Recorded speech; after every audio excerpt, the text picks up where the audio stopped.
It's a lot of people are like, oh, I'm going to open my own business. It's not 9 to 5. It's 24/7. And you better have a partner that matches that 24/7 with you, because you're not going to be able to run away or hide or do anything like that. Welcome to Tap and Table. My name is Matthew Schniper. My co-host is Ryan Hannigan. Our guests this week are Travis Fields from FH Beerworks, the owner, and Mike Kelty from Nano 108.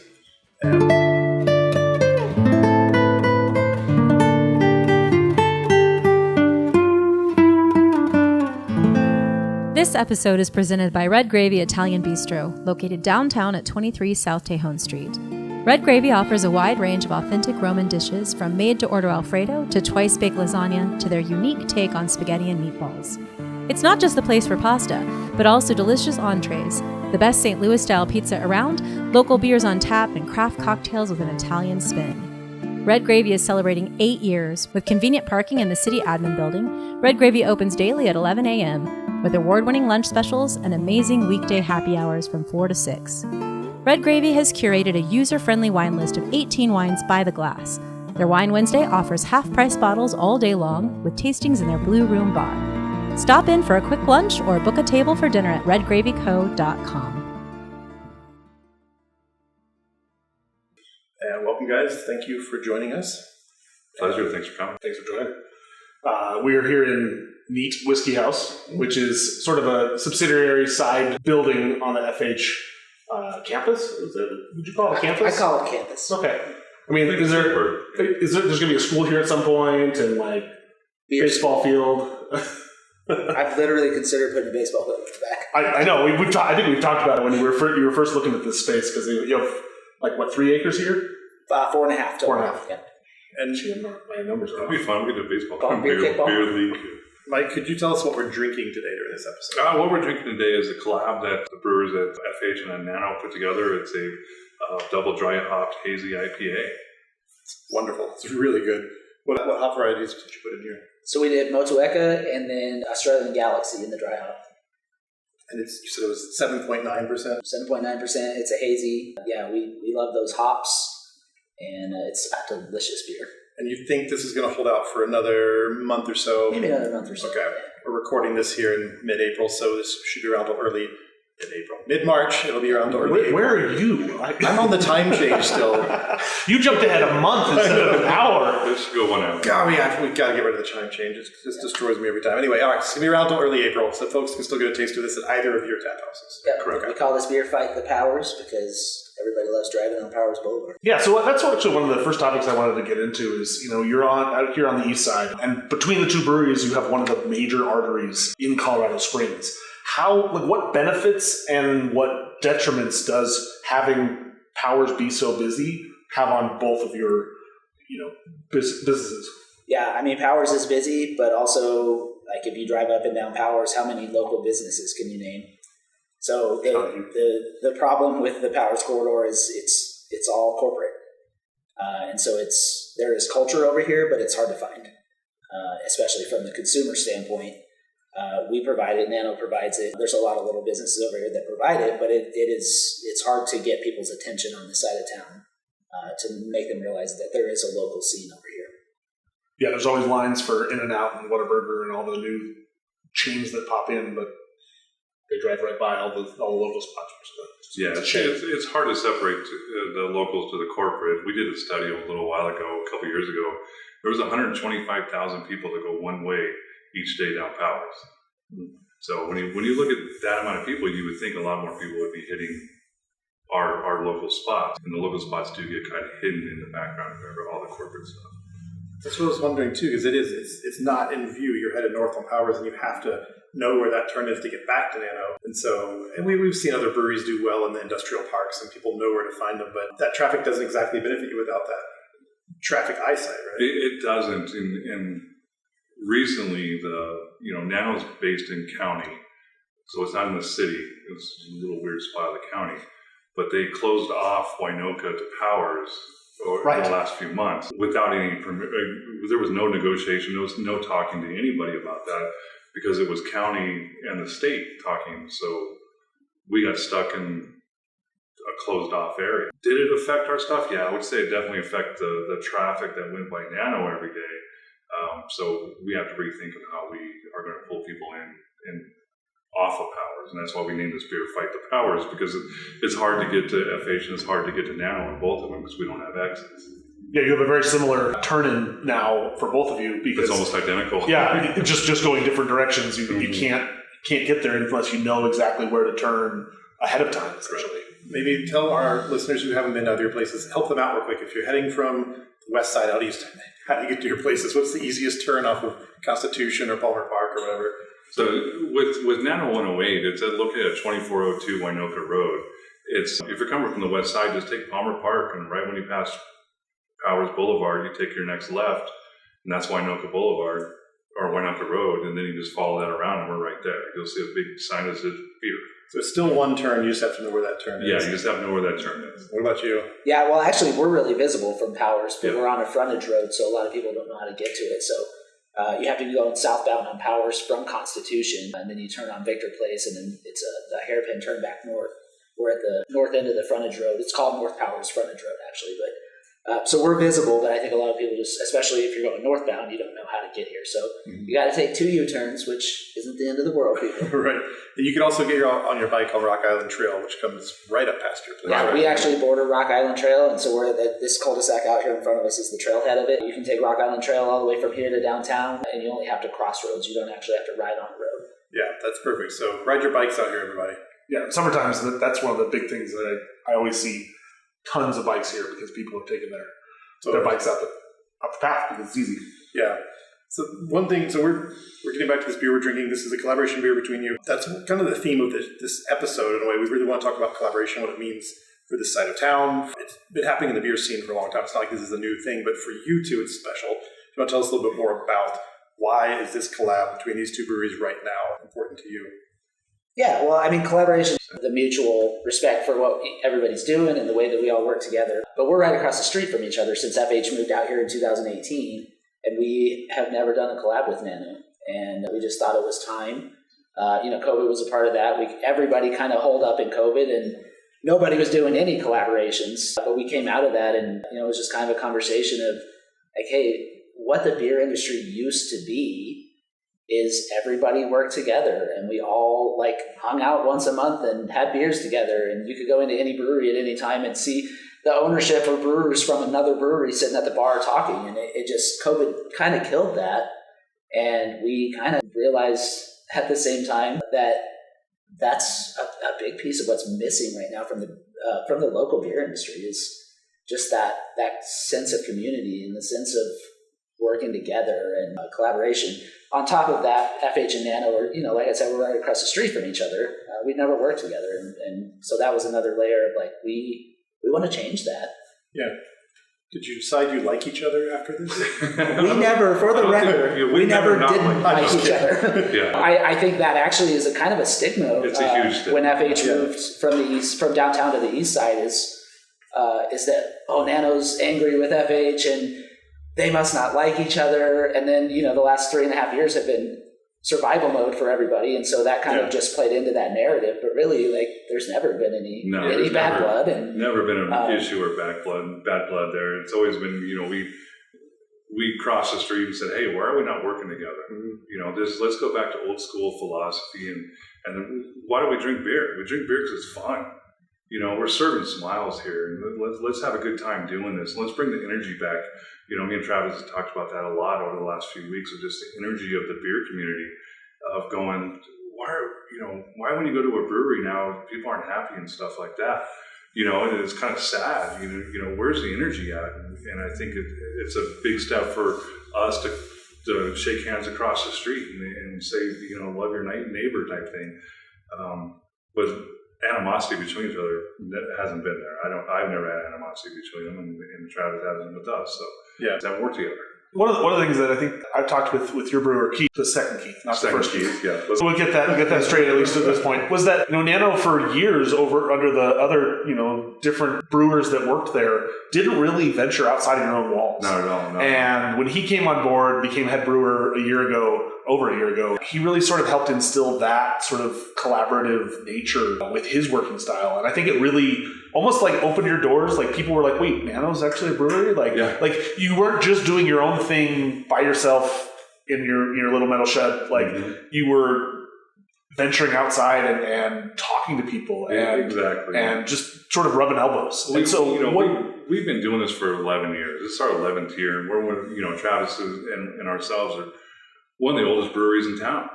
When you look at the old school official guys that have been here forever, and Keith did bring that in, and we had to sit down with our front of house manager Caitlin and Keith as well, and they're like, why are we not out doing things? And let's make happy. Once again, the energy. Why are we not bringing our energy to someone else, and why are we not taking someone else's energy? And that's a huge thing for us, and we're trying to get back to that. Keith has done an amazing job of collabing with people that have the same philosophies of us, that are just beer drinkers. And that's all we are. We're just beer drinkers. We're having a good time with it. For everyone watching, Keith's just off camera here, so if you see me making weird like lovey-dovey at someone over there, it's because he's right over there. So you might see him run in the background or something, but who knows? But there's one other difference between your breweries by size. So FH just started statewide distribution, was a big announcement this week. So your scale is a little bit larger. You're canning, you have products all over. Nano have kegs in restaurants, or are you just available in your tap room? Right now we don't. We look at the cost of it, and it doesn't benefit us. Have I sat down with Travis and talked to him about canning and certain things like that? Of course I have. But it's part of our philosophy is just being a smaller brewery. We want to produce great beer for our local community and people that want to travel across town and have a good time and drink some really good traditional beers. we're here with Michael Kelty and Travis Fields here, FH Beerworks and Nano 108. We don't do that very well where we reintroduce our guests. So I'm going to use this as an opportunity to reintroduce our guests. As you guys have, came to this collab, what came out, I can't even talk right now. How did the idea for this specific beer, making a hazy IPA, making a double, how did it come about? Was it did you all just sort of sit down over, drawn down on napkins, or what was the influence behind the beer itself for this collab? I mean, we had a few different meetings kind of hashing out what we wanted to make, and we talked about, nostalgia. Could we make a beer that everybody knows from both of us and kind of go that route? What's popular right now? What's selling right now? We kind of just decided on this beer style because that's what's, again, hazy IPAs, right? That's what's popular. But we wanted to, kind of how we came to the recipe is we both picked our favorite hop.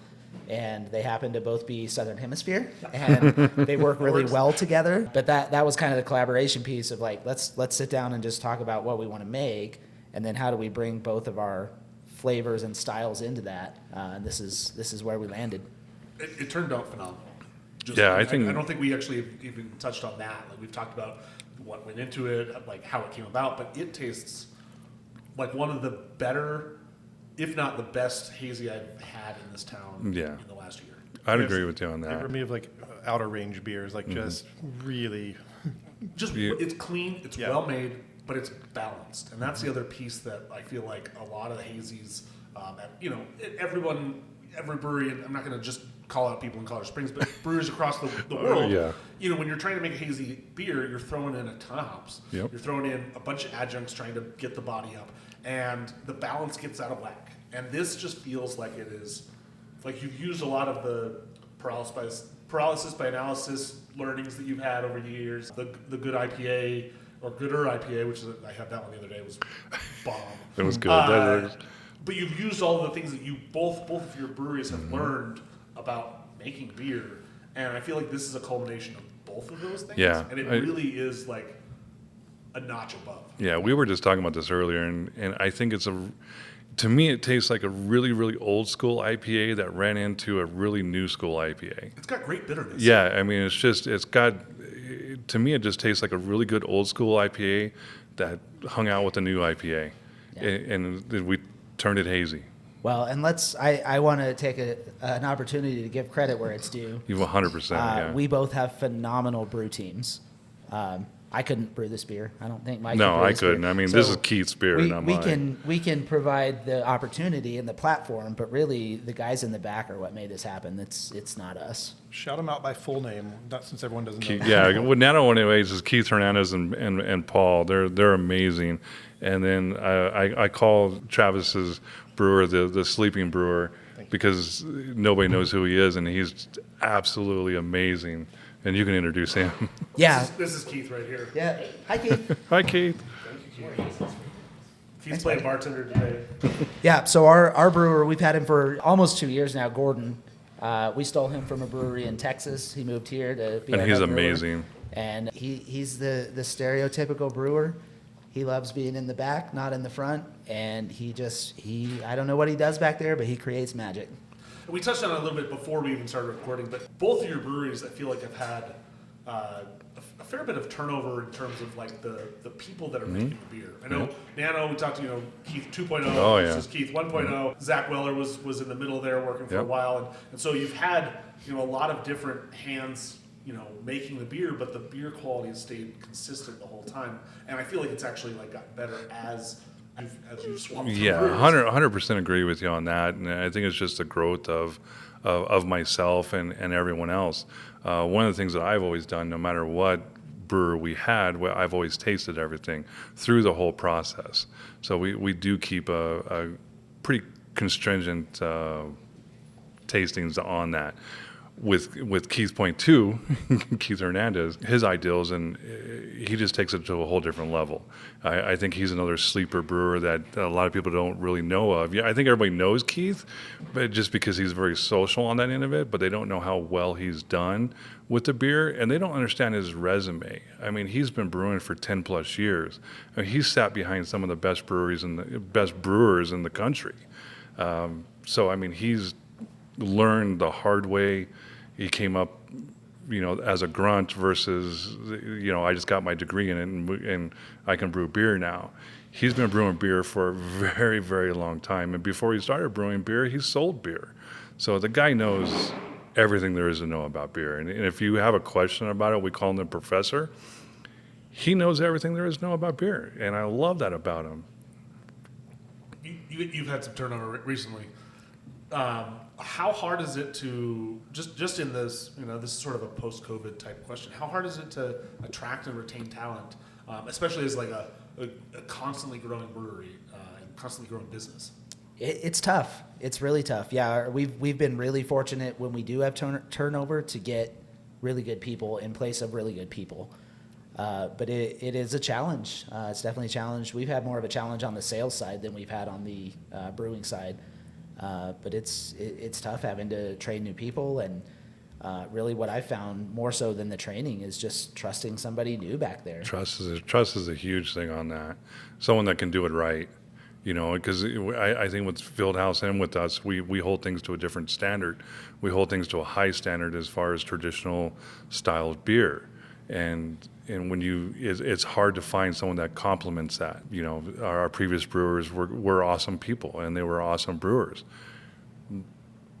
So how do you replace that? It was like what Travis was just saying, it's very, very hard to replace that. I think with Keith, we hit a home run with that, and I got a diamond in the rough there. And then after meeting Gordon, who's a brewer at Fieldhouse, once again, I think Travis did a great job of finding someone outside the market that's not Colorado Springs, that comes in and just knocks it out of the park, because he's an amazing brewer as well. That's awesome. Yeah, I just met your sales manager at Firkin. We met him. Seemed like great energy. Seemed like he was a good fit for your just what you guys do here. So yeah. And our previous guy had been here for 6 years, and it was like left on good terms. Great. We're super happy for him. But it was a pretty extensive process to decide who's going to represent this brand the best. And Justin just came on about a week and a half ago, and he's doing a great job so far. So he was the GM at a liquor store in town. So he knows beer. He knows the other side of sales, and he's been looking for an opportunity to get into this side of sales. And so luckily it worked out, and he's doing a great job so far. And we think we have probably hit a home run there too. That's awesome. He was at Veterans, right? Veterans, yeah. Okay, yeah. Yeah, he just was really personal, like there's just, when you meet people at a beer festival, there's always the table between you and the people serving the beer. And so there can either be this weird, awkward silence, or there can just be this almost instant connection over the beer that's being served. Mm-hmm. And for him, he had just a great smile and was very personable, and it was just like, wow, okay, this is who probably should have been, the sales manager now, like going forward. And you never know that that's like what you need until it happens. So good luck to you, and good luck, and hopefully it works out really well. I appreciate it. I think Justin's going to do a great job for us. Well, especially with going statewide too, with Colorado Craft. Yeah, that's a 3-month-old thing, and it's going really well so far. How scared are you? Terrified. It's a big commitment.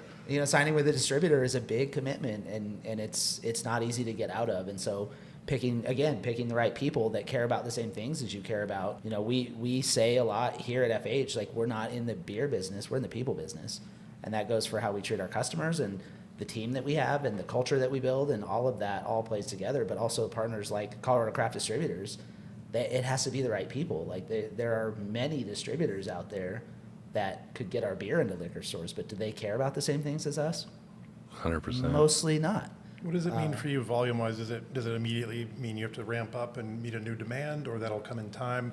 Like, what does it mean for a brewery to be picked up by a distributor? Tell us about that. Yeah, it can mean in this case, we had a lot of meetings with them about what should this look like and what can we do and what capacity do we have.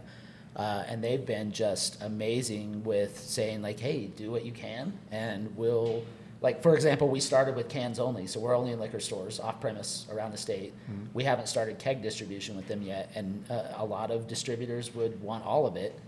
And we also kept El Paso County with self-distro, so we still service all of El Paso. Mm-hmm. Colorado Craft does everything else, and they were totally fine with that. Again, most distributors would want the rapport and the volume that we built in El Paso County, and so they allowed us to keep that, and they're good taking us elsewhere.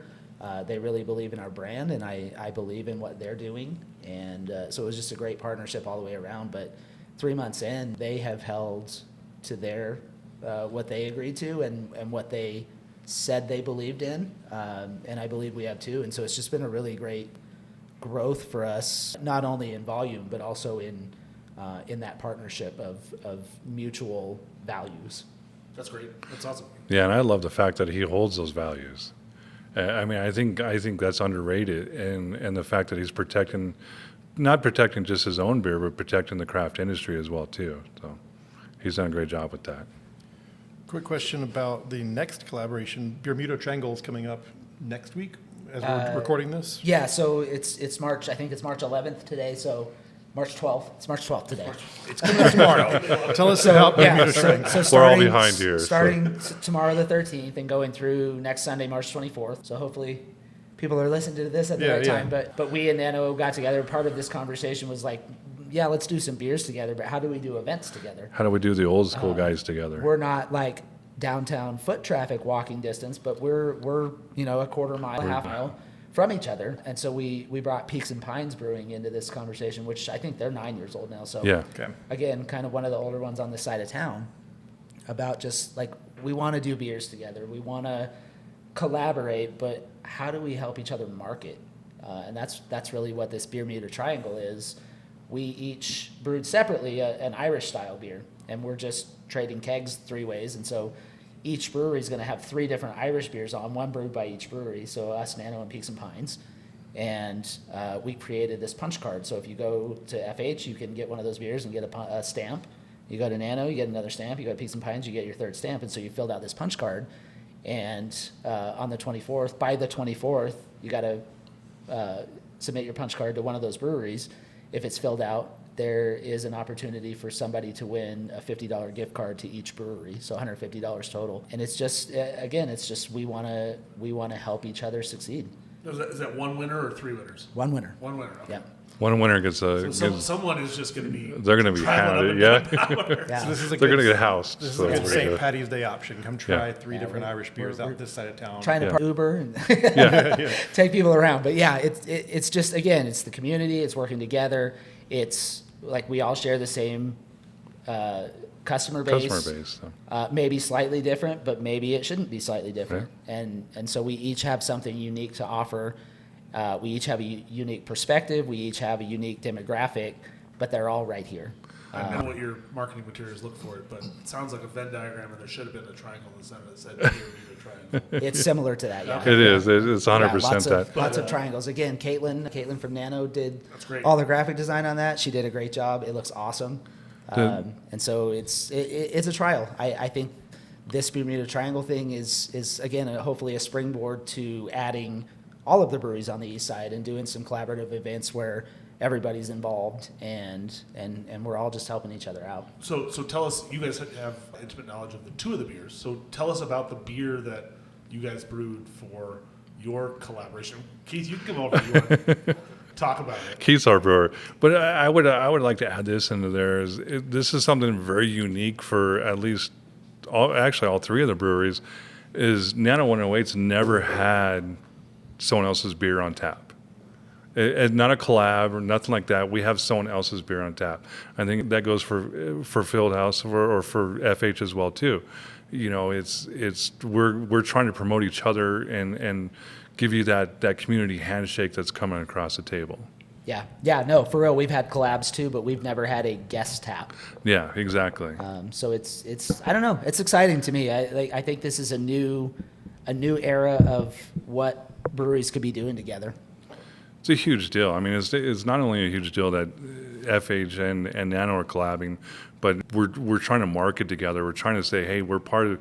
Let's be a community. Let's be the East Side. You know, and it's weird to even say that, but it's part of it. You know. Well, you wouldn't see like the big chain restaurants that you Not see at all. down here talking to their competitor across the street. Exactly. Or across be like, hey, let's market together. Exactly. And bring people out to both our establishments. No, it's like this cutthroat mentality out here. So Keith, we brought Keith Hernandez here. He's the head brewer at Nano 108. Impromptu. He didn't know he was going to jump. He knows the beer. He knows the beers. Don't talk to us about beer, I guess.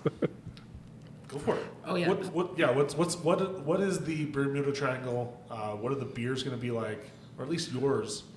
Well, I think what we were aiming for was, our whole idea around it was, we love the variety of Irish beers, and usually you go to one brewery during, the event or during the holiday weekend, and you get to try your classic Irish Red, Irish Stout. That's kind of really all you're tied to. So, I mean, we wanted to not much difference, we wanted though. to throw a fun twist on it. So, I did Irish coffee and cream. I did my best to mimic a shot of Bailey's in a coffee beer. So, just a lot of oat cream, fresh oats, some fresh vanilla, and some local coffee up from a roastery up in Denver. So, decided to do that for what ours. roastery? Traction Coffee. Really good roasters. So really good stuff. That ties us back into the whole cycling, bicycle, mountain biking industry. I mean, that's we're all tracked into that, and Traction Coffee, which is what you used in this one, goes back to the cycling, mountain biking community as well too. Yeah, awesome. And so we just did the best to make it fun, to make it exciting for people to go try an Irish beer, because everybody's stuck to a shot of JMO and Guinness, and we'll never leave that tradition. I'm not going to leave that tradition. You have to have an Irish car bomb, but what if you could go to a local brewery and try that as a beer? And speaking for Peaks and Pines, I know they did an amazing Irish Red. We got to taste a little sample of it earlier today, Nice. and it was quite nice. I love Irish Reds. So. Yeah. It's going to be hard to beat, yeah. What'd you guys make? Well, we went leprechaun themed. You went leopard. Did you make a green beer? We No, didn't that's make awesome. a green beer. All right. It's actually a beer we've done for the last couple of years. It's like a milkshake IPA, but the milkshake portion of it is, so I don't know if you guys knew it or not, but you can buy Lucky Charm marshmallows in bulk. I bought a And 10-pound bag before. So we bought a 30-pound bag of marshmallows, and we brewed a hazy IPA with it. It's called Magically Delicious. So we've done it the last couple of years. It usually goes over really well. So again, like, how many Irish beers are there traditionally? Not that many. So instead of a beer style, we kind of just went with St. Patrick's themed.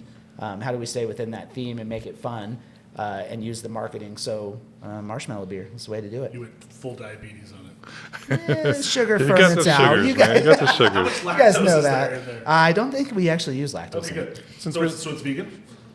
I don't want to say that on record, but I believe it is. Since we're still talking about collaboration here with this Bermuda Triangle and all these Irish beers, can we go ahead and shout out all the breweries on the east side? And we can get into a little northeast as well. But for folks who only drink on the west side or downtown, who's out here? If they haven't been out here, where should they go? Yeah, no, I mean, there's FH, there's Nano, there's Peaks and Pines. There you go. The- No, I'm just kidding. There's plenty. No, there's plenty. Jack's. Yeah, Jack's. Badge There's, Lab. Jack's just like snuck in on the, He you know, on did. the backside. He They did. waited for Rocky Mountain to leave, and then they were like, "Oh, we're just going to jump over here on Amelia Street." And just, Yep. Yeah, they've start done a our- great job with that. I mean, but I think the sleeper on the east side of town is the young guys over at Badge Lab. I mean, Jordan over there does an absolute amazing job with his beers. Okay, and we've also got Deuces Wild, right? And Deuces Deuces One of the Wild. locations. We mentioned Cogstone, which is a little bit more north, but still Yeah. sort of east-ish. And if you go all the way to Black Forest, You got Black mentioned- Forest out there. there's a Black Forest location now in Woodman as well. Yeah. Okay. Yep. Yeah, the east side is sparse, and it's a lot of what Travis said. There's a lot of those big box type chain restaurants, chain stores, and not as much space for a small independent brewery or business to sort of slot in. Yeah, we've so often, and back when you and I worked at the paper together, there was always that east-west divide in Colorado Springs, and we've always tried to overcome it and get people from the east to come downtown and not gripe about parking or whatever. And then similarly, get the people from downtown to stop being so snobby about coming out east. And there's great things in both places. And for those of us who get around, like you're going to the breweries, I've gone to review restaurants over all these years. I'm familiar with going across the city, so to me it's not a big deal. But I totally understand that there's people that just won't go out of their neighborhood, which is probably why Yeah. it's so important to have a Nano. It's like if in your 100%. neighborhood, you don't have to go far. That's awesome. It's like your local place. But I don't know, do we have any ideas of how to get people to come over here and give you a chance and for your people to go there? Like, how do we bridge the east-west divide in Colorado Springs? Where's our little kumbaya moment? Here's the thing: is that everyone that complains about driving to the east side will drive up north to go to the Apple Store. They'll drive to the 100%. Costco. They'll drive up to IKEA in Denver, which takes much longer than coming over here to the east side. And there's so many opportunities to enjoy a local spot where maybe it's a 25-minute drive, but it's still worth it. Like Yeah, you can still see Pikes Peak. It's like you're not like leaving your town. Not at all, not at all. The east side offers, I mean, if we're at FH right now, within 2 miles, there's 5 breweries. That's an easy, yeah, I travel all around the country, and if I can get 5 breweries within a couple miles, that's the greatest thing in the world. And you're going to get 5 different personalities, you're going to get 5 different beer types, but it's all good beer. You can't go wrong when you cross over this side of town. Yeah, well, and I think it comes down to 2 things that we, as businesses on this side, have to start doing, and I think we have gotten the ball rolling, but education. So how are we telling people that we're here, and how are we adding enough value to somebody's life by coming over here that they're willing to make the drive? So those 2 things I think are really the key, and things like this Bermuda Triangle, and we've got some other ideas in the works. We're looking at doing kind of a Halloween costume crawl with these guys and maybe some other breweries, and so it's really, when people have a good enough reason, they will do what it takes. Well, and speaking of FH specifically, like you guys have this 4.5 acre property here.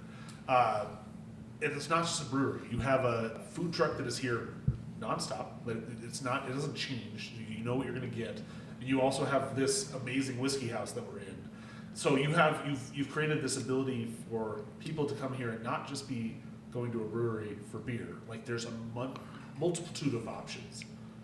And so what was your vision for what FH could become, and how have you felt that you've already sort of been there? Yeah, I mean, I think what we have is a good start. It's not where we want to end, and I don't know exactly what it looks like, the end game, but what I do love is the fact that you can come here and get beer, you can get whiskey.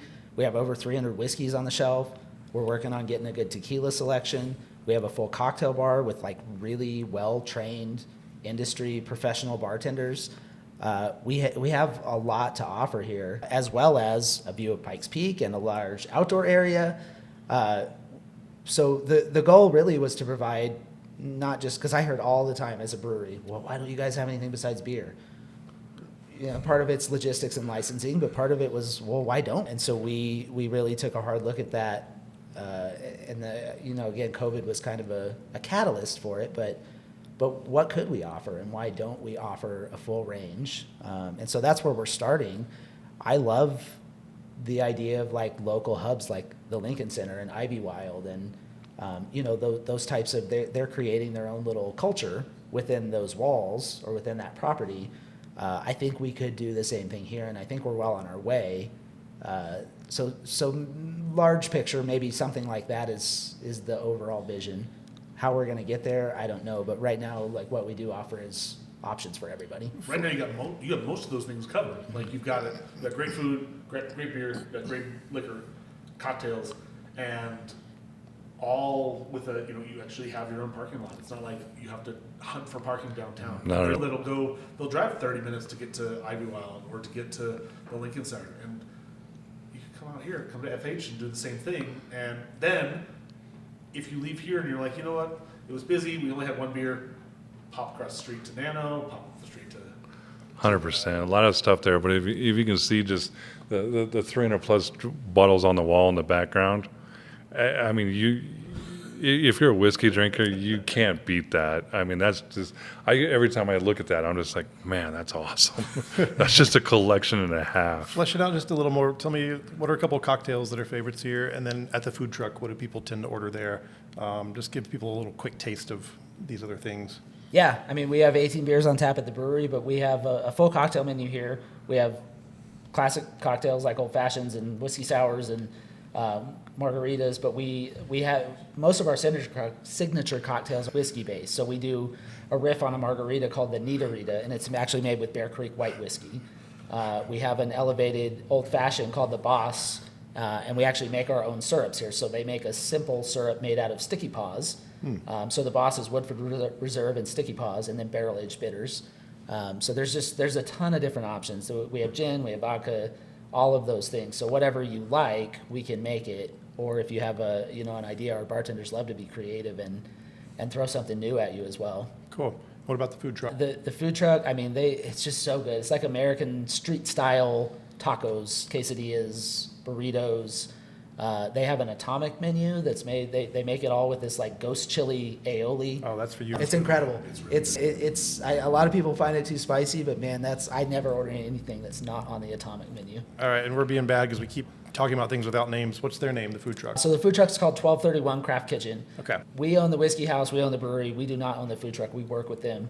They opened to park with us. So day one of FH East, they've been here. They've never moved. Whole time. They are open when we're open. They do a fantastic job. And they offer a full menu. And what we've kind of created is this, we're so integrated with them that their menu actually is on our point of sale. So as a consumer, you can come here and you can order anything from Neat, anything from FH, anything from 1231, and you can get it, and you don't have to go start a separate tab at the food truck, start a separate tab at the whiskey house. It's all under one tab. Nice. We make it as easy as possible for you to be here and enjoy yourself. Cool. And Mike, what do you do for food? I know you have guest food trucks regularly. Yeah, we have guest food trucks. We have our own in-house food truck as well too. It's called Hot Carl's. He does some absolutely amazing barbecue. That some of the stuff that he comes out with, he's got something called Carl's Balls. It's one of the greatest things in the world, and it's just, and we make fun of it as Hot Carl's Balls is absolutely amazing. But then we do bring in some of the best. I've heard it numerous times that we have the best food truck lineup there is.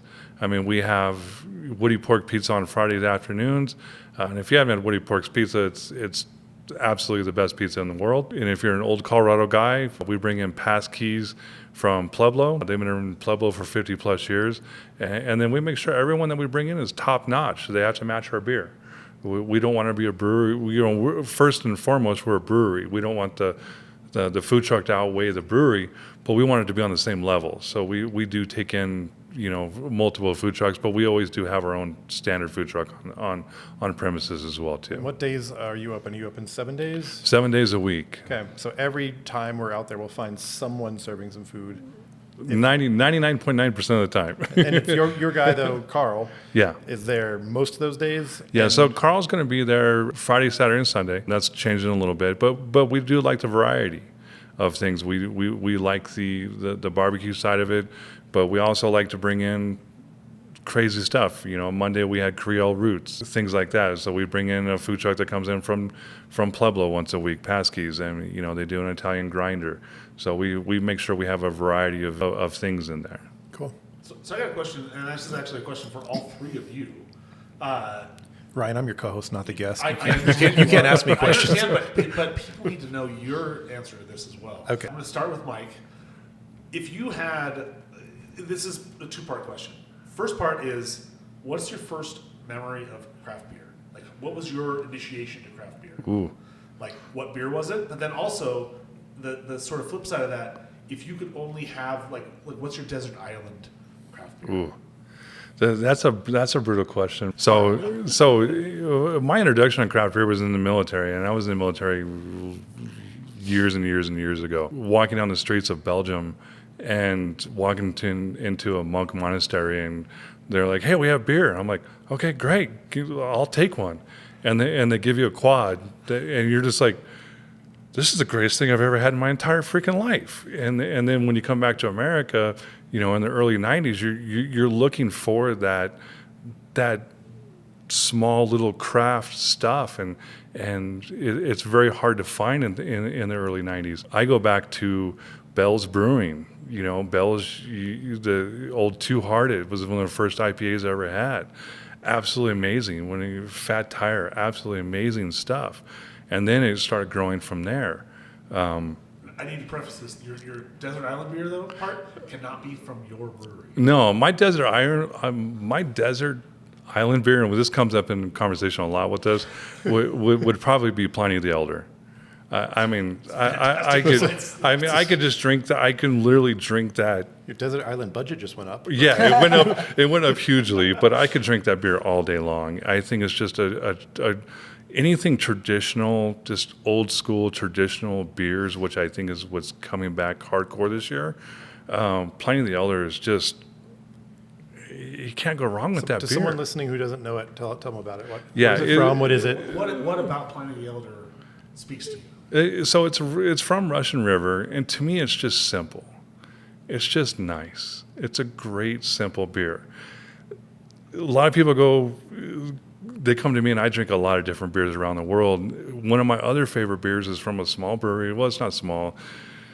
From Washington State, from Mac and Jack's Brewing, and it's called the African Amber Ale. And it's real simple.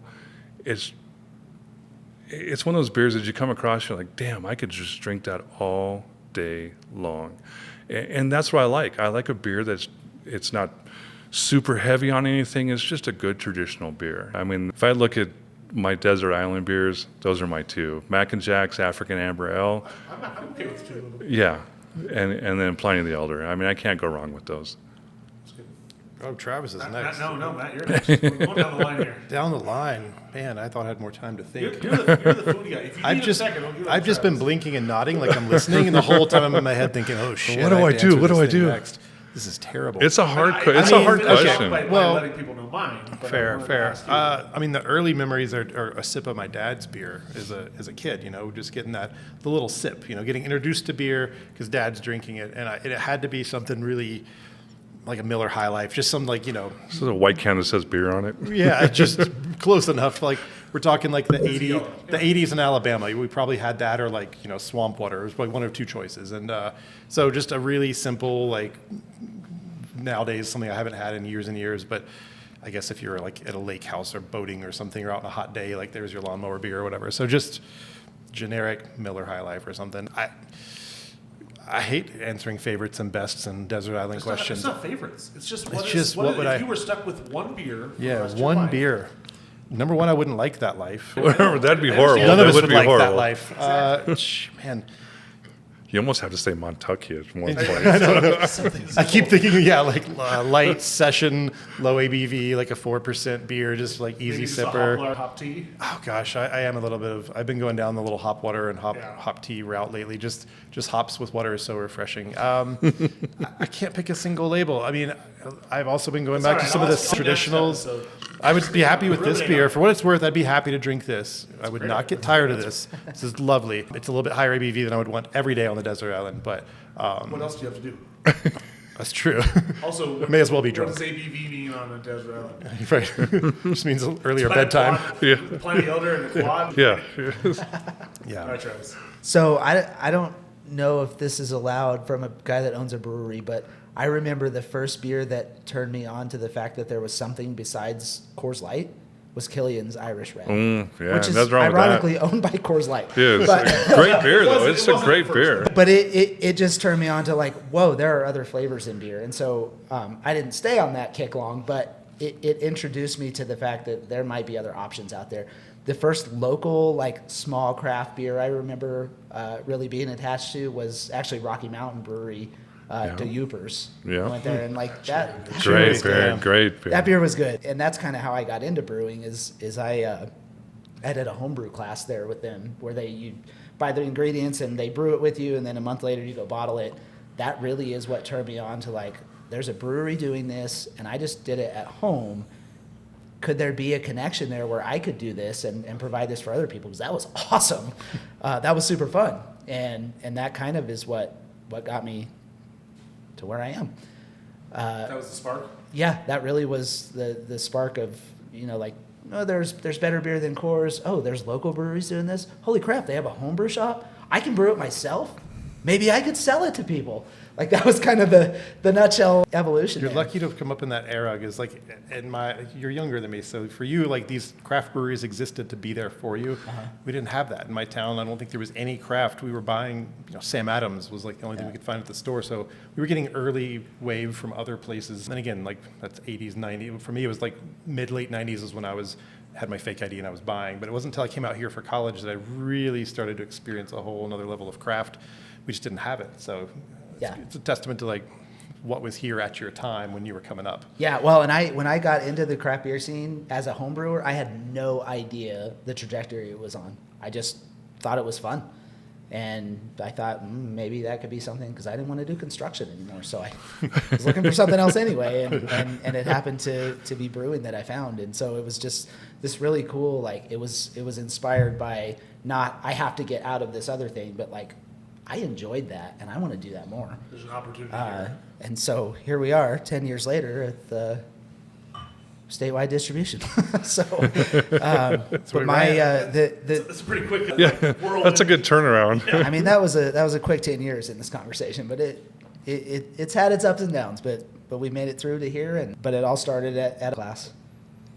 That's crazy. So Ryan, are you going to answer this question too? I'll answer it. My dad always used to have a 6-pack of Laughing Lab in the fridge. And Bristol beer, look at you. yeah, my Up dad on Bristol. and Wow. Mike Bristol have been good friends for years. Old school This is Laughing Lab also is awesome, staying though. true to my goal for this season of bringing my dad into every single episode. Oh, it happened. We've done it again. You just worked it in, and I just missed it until you pointed it out. Every episode. So he used to have Laughing Lab in the fridge, and growing up in high school, I was not a partier, I wasn't a drinker, but if I wanted to have a beer with dinner, I could have that. It was allowed to just sort of give me that opportunity, and it was either Laughing Lab or Mass Transit, and those two, like Laughing Lab, I liked the most because it wasn't as bitter. It had that Scotch ale malty type maltiness. Transit's But so good Mass with food. Transit It's still so has, good. There's this weird, like I had a little half pint of it right before Firkin, and the first sip just like transports you back to like sitting on the patio in our backyard, like trees overhead, like you're literally in that element, and that's that for that beer. Like Mass Transit and Laughing Lab are like they have that element for me. Desert Island beer for me, it's gonna sound really horrible, but it's gonna be Stella. I like a good Czech Kolsch. Yeah, I It's agree. gotta be clean, it's got to be crisp. And it's actually one of the things I do at a lot of beer festivals. I go and I look for Firkin was something I didn't, but I look for the Kolsch. You look for the breweries that are making a light lager or a lager or any type of beer that's really difficult to make.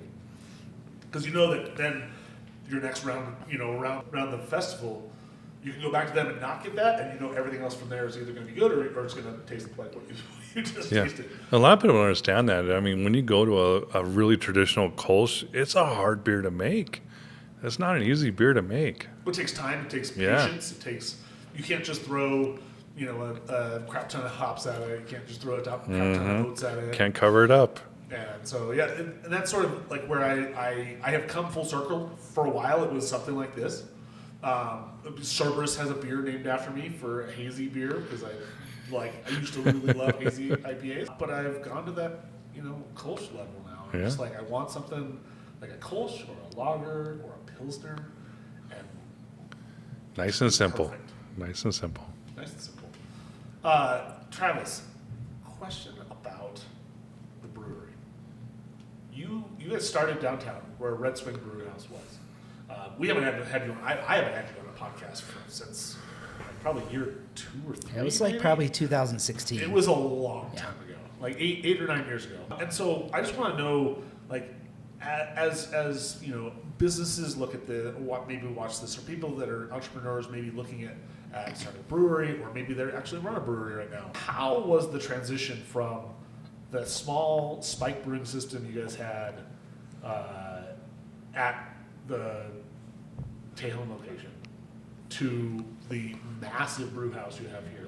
Like as the guy that was brewing 99% of everything downtown with a little bit of help, to having people like help you actually brew now. Like, what's that transition like? Even as a person doing all this. Yeah, well, and I will preface it with this. I opened FH Beerworks knowing I opened a business. I did not open a brewery. And so the goal always was, I'm going to brew until we're too big for me to brew. And then I'm going to do sales until we're too big for me to do sales. And then and so it's kind of been this progression of like, I'm going to do the thing that needs to be done until I can't do it anymore and it needs somebody who's better at it. You were in it for the long run. Yeah. Well, that's something I don't hear very often. Well, and I remember years ago, we talked about some, like there are breweries who have a plan B and they have full-time jobs, and if the brewery closes, they just don't have their hobby anymore. Right. And there are breweries who put everything into it and there is no plan B. And that's FH Beerworks. Can you make a beer soon called There Is No Plan B? I got you, Matt. All right, good. Plan A. That's a good one. First, we fought the We powers. should collab with them. Yeah. There's no plan. It's going to be called Plan A, and it's going to be a double dry hop hazy Kolsch. Nice. There we go. Throw some glitter and lactose in that too. Mike, could we get a Carl's Nuts beer? There we go. Let's go. Or Carl's Balls, I'm sorry. Let's go with Carl's Balls and No, but that's the pairing. Hot Carl's Balls. hot Carl's Balls. beer. Okay, no, back. I just Totally derailed this. I did just derail that, but It was a great. we were doing desert islands and we had to go to beer names. I don't know. We're back to Travis. Can you restate the question? No, so now, like, you jumped in feet first, which is different than I would say a lot of breweries in this town have done. Like, there are a fair number of those breweries where the proprietors that are opening a brewery hire someone to run beer. Mm-hmm. No mark on you. No, you're not. No, I totally agree with you on this. I think Travis is underrated in that aspect of it. He took things from a small little system and grew it into something huge. I think that's so underrated that people don't understand the effort that takes. That the effort that it takes to get to where he's at now is astronomical. I mean, it's top shelf, top everything, and I think it's so underrated, and people don't get that. I think the key piece that we haven't actually mentioned also is that you had a killer partner in this, in Nikki. Like you had someone that had your back through everything, no matter what. Yeah, no, legitimately, I came home from that homebrew class, and I said to her, I want to open a brewery. That's what I want to do next. And I feel like most wives would have been like, but what about this? What about, no, I don't want to do that. That's too, she just said, okay. And I was like, okay. Okay, let's do it. What's next? And so, but just to have her support and her partnership and her skill set is different than mine. We get that all the time as like with friends and stuff. Like, how do you guys work together? And it really is like the best parts that I have to offer and the best parts that she have to offer work together. And it's incredible what happens when both of us get to use our gifts and our strengths and our skill sets and they're different from each other. And so we've always talked about, like, we stay in our own lane. We know what our lanes are, and we stay in them. But we're on the same highway. Right, you're going the same speed. And so we can drive parallel to each other and accomplish big things and never veer into each other's lanes because we understand what we're both good at and what we're both not good at. And we trust each other to provide those, to fill in those gaps for each other. Would you say in that way a relationship is like a good collaboration beer? It's driving down powers. It's driving down. I would say that, but maybe on a little bit deeper level. A deeper level. That's a different podcast. A little bit. Yeah. We should start a relationship No, but I just beer I podcast. really wanted to make sure that we weren't just like, I mean, Travis is awesome. Travis has done amazing things, but a lot of what FH is and has become is because of Travis and Nikki. Absolutely. Sure. And I wanted to make sure that even though we have just Michael here and just Travis here, that we also give a little bit of credence and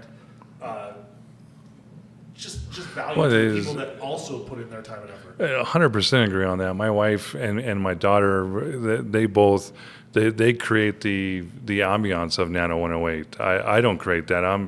I'm the business guy. I look at numbers and things to keep us afloat.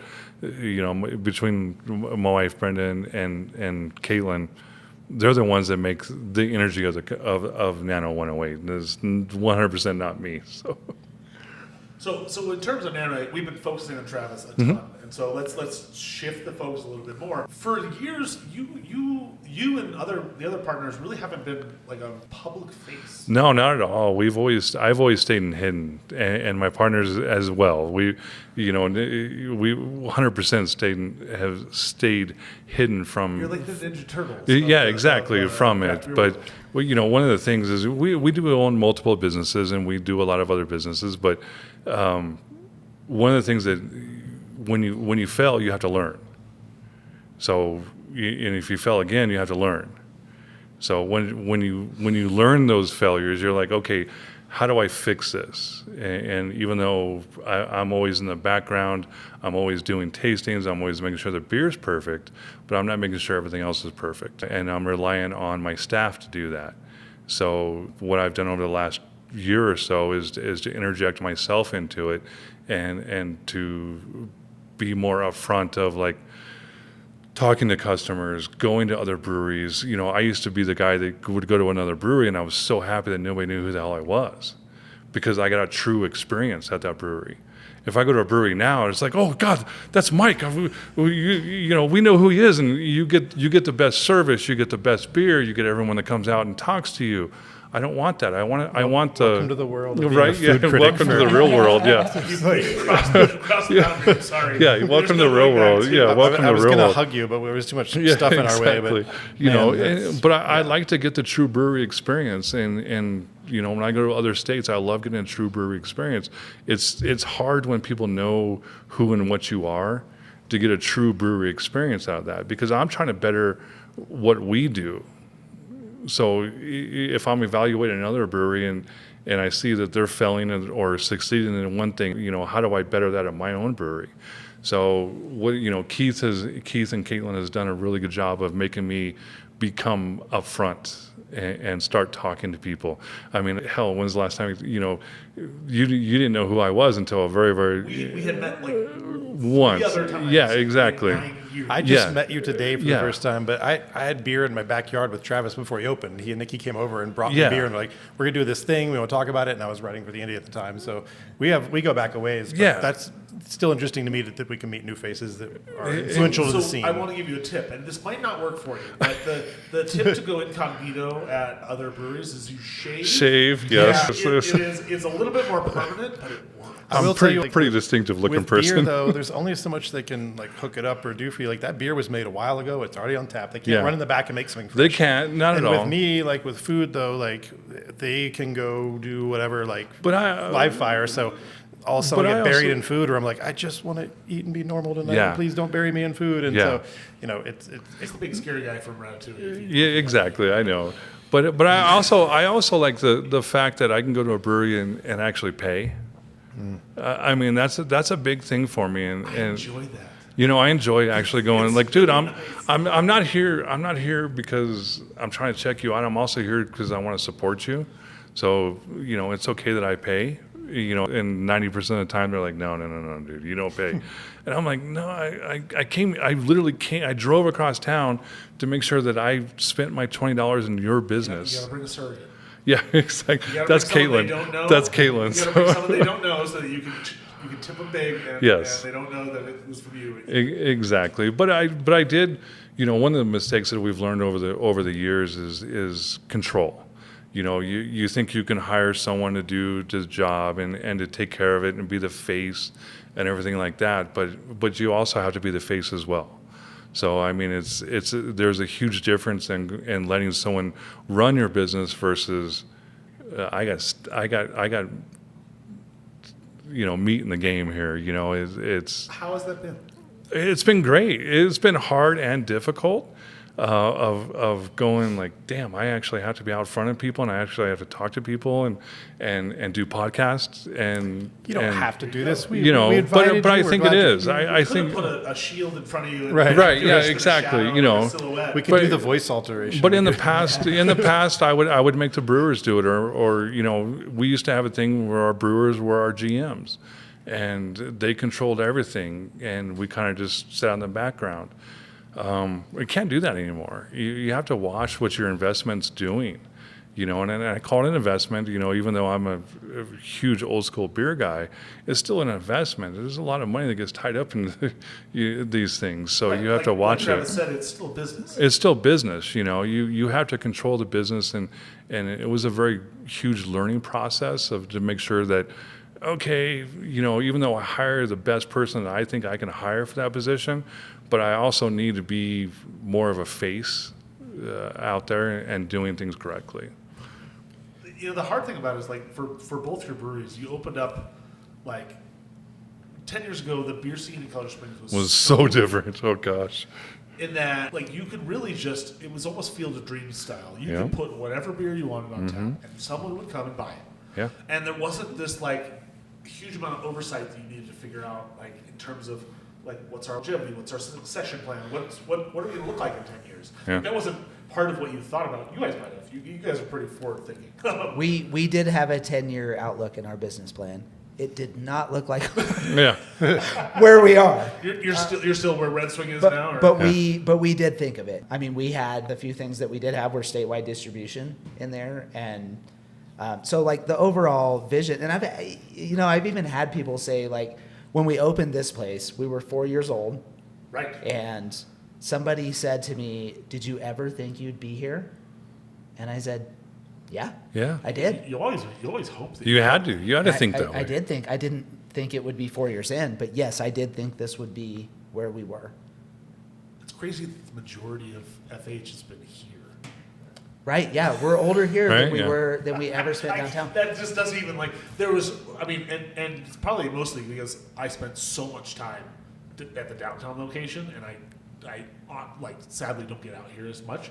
Need to more, but I'm honestly, like, I need to, looking at you, people watching this, judging me right now, I need to get out here more, but, like, it's really interesting, like, that, like, the downtown era, like, we would talk beer, like, every week almost, I felt.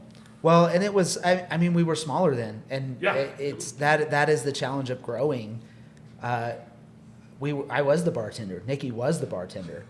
Like, I was the brewer. Right. I mean, when we opened, I remember the first few months, I would come in at 6 a.m. and brew, and Nikki would come in at 1 and clean the tap room with a baby and a toddler in tow, and I would take the baby and toddler home, and she would work open to close, bartending, and then we would do it all again tomorrow.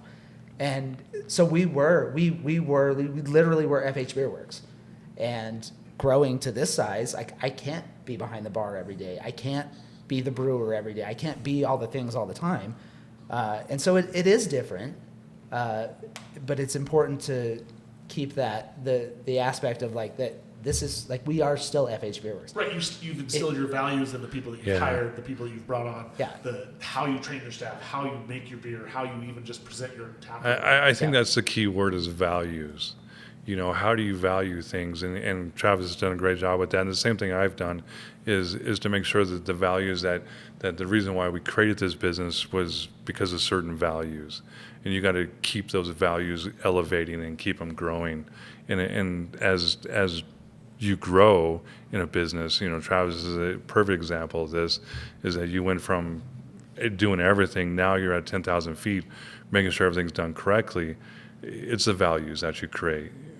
So for a new brewery that's maybe looking at the east side as a landing spot, what lessons have you learned from opening a business that's a brewery on this side? This is sort of my closing question for you guys for the episode. What sort of lessons have you learned that you'd like to sort of maybe pass on to the next generation? Like, here's what not to do and here's what to do. Where shall we start, Mike? Roll the dice, man. Something that I think everybody, regardless of the industry, needs to understand is that you don't know what happens behind the curtains. Yeah. I have heard a lot of, you know what you should do. I've heard a lot of, you're so lucky. Yeah. I have a lot of, you guys are killing it.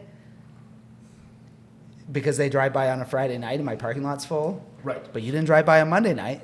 And so I hear a lot of those things, and it's almost like there's this perception that we're like, we have it all figured out. And the advice I would give to somebody new, whether in the brewing industry or other industries, even they're opening a restaurant, like, it doesn't matter. It's freaking hard. Yep. And the front face, the people who come into your business don't see the hard. All they see is what you provide, and if you're doing a good job, they don't have to see the hard. But it's hard, and so my advice would be, like, don't put what you're doing on a pedestal. Understand that it's going to be hard, and that people aren't going to understand it, and that it's going to look way more successful than it is, and that's okay. But you have to keep pushing and you have to keep working, and it will be worth it.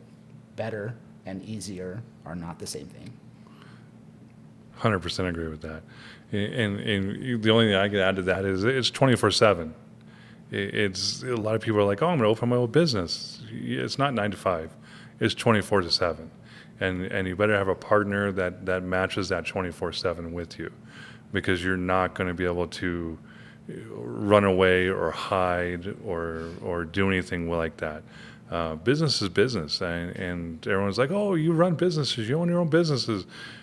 Yeah, I do. It's great. It's 24/7. There's no stopping with it, and you better have some thick skin, because the goods are good and the bads are bads, and it's a roller coaster. Get on and enjoy the ride. Well, permit me a recap outro as our final. Our guests were Mike Kelty, 11 years partner at Nano 108, Travis Fields, 10-year-old business owner at FH Beerworks. We're here in Neat Whiskey House, which we highly encourage you to come visit. Again, 300 whiskeys, all the spirits, great cocktails by competent bartenders, and just a great location out here on the east side, where you're going to find not only these two breweries, but a handful of others we've mentioned earlier in the episode. So get out of your comfort zone. If you're a west side or central person, come up here, check it out. A great time to check that out would be right now during this collaboration beer, which will be on till early April sometime. Or for the Bermuda Triangle. So this collab beer, again, is Fight the Powers. It's a hazy IPA, and it's super good. It's really twingy. And it's so good. The Bermuda Triangle, again, is going to do 3 Irish beers from Nano, Peaks and Pines, and FH Beerworks. Different styles to celebrate St. Patrick's Day and style out here. So 2 great opportunities to come here. And as you know, when you first listen to this episode, but if you come later, that's great. These places are here for you. The east side is coming up with more and more great breweries. And we are grateful for you guys joining us today. Ryan, you want people to subscribe to our show, correct? Yeah, this is way too late in the episode to do it, because no one will get this far. But if you get this far, I want to give a little bit of a tidbit. Like, if you get this far in the episode on YouTube or wherever you're watching, if you're watching on Spotify, leave a comment on our YouTube channel on the video and name your favorite Nano or FH beer as the start of your comment, and we'll make sure that we actually respond to you directly, and maybe affirm your choice, or maybe totally throw you under the bus and say that's a horrible choice. But prove to us that you got this far. You could also tell us your first beer experience and your desert island beer, which could be different from our desert island beers. Oh. Probably wrong. Okay. Fair. Thank you, guys. No, Cheers. Thanks, Thanks, guys. Thanks for Cheers. coming out Thanks and hanging out with us. Yeah. I don't think anyone actually claimed Yeah, we it. can't We'll reach. get there.